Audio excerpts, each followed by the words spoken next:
Hello, Jenny Garrison and members of Imagery International.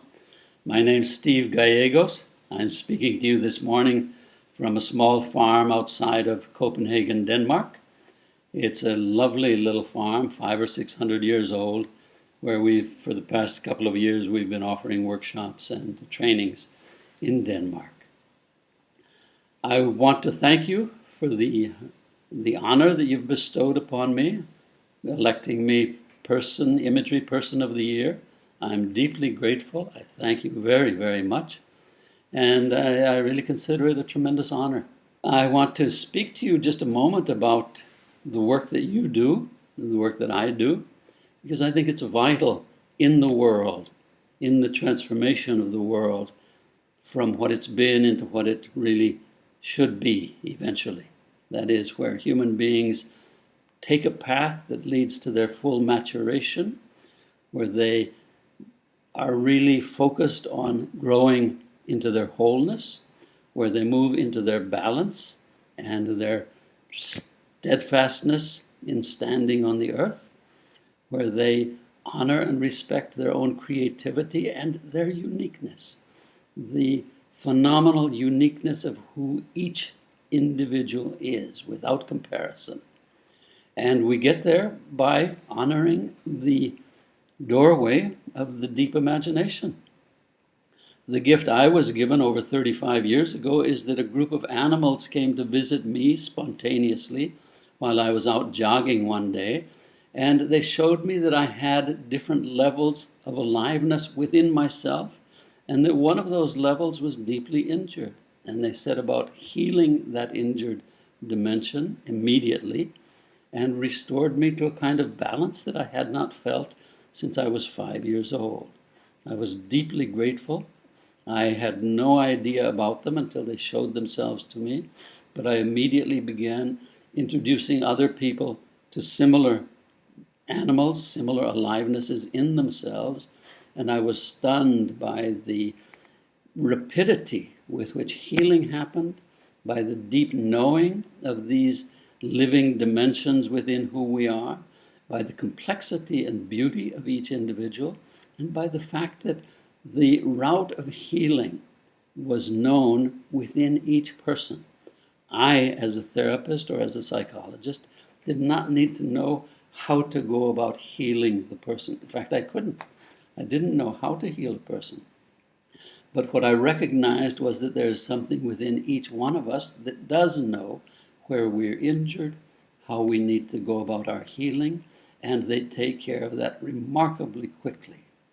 The real injury that has happened to us, usually in childhood, is that we've been taught to doubt our imaginations rather than working to recognize how the imagination fits into our other ways of knowing, thinking, sensing, and feeling.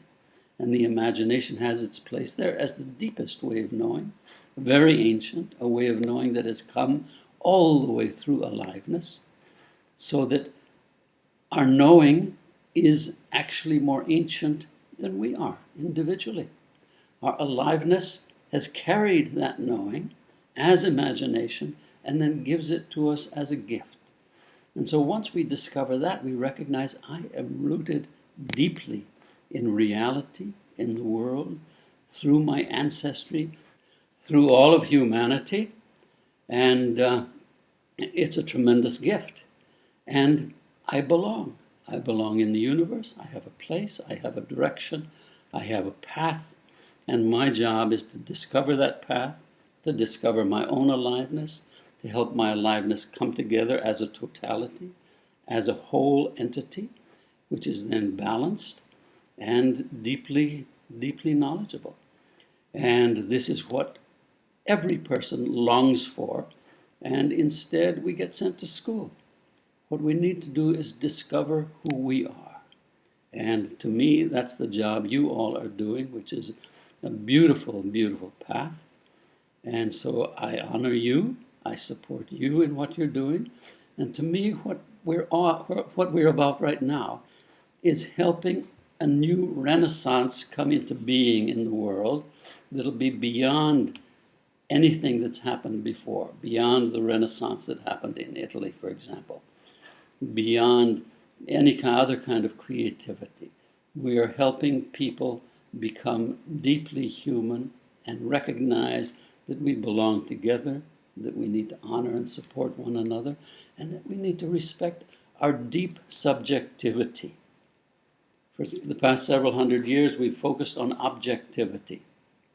Science has taken command and said, this is the only way we can know reality, is by being objective, measuring, observing, theorizing, and things like this. But there's another dimension, which is subjectivity. And subjectivity can only be studied individually by each one of us. And our job is to find out, how does subjectivity fit into the world? Because once we start doing that, we recognize that is where I live. I may have to survive in objectivity, but I live in subjectivity, and they belong together. They're part and parcel of one another. And if I omit my own subjectivity, I'm only getting to know half of reality, if that. So our job is to honor subjectivity, to recognize how the deep imagination fits in along with our other ways of knowing, thinking, sensing, and feeling, and what the deep imagination is about, how it functions, how we need to be in relationship with it, rather than doubting it and discarding it and thinking of it as relatively meaningless because we consider it something that we have made up. It is not. It's a gift. It's a beautiful gift, and we need to honor it. Again, let me thank you so much for this honor you've given me this year, and I hope someday to meet you and to be in touch with all of you. Thank you again.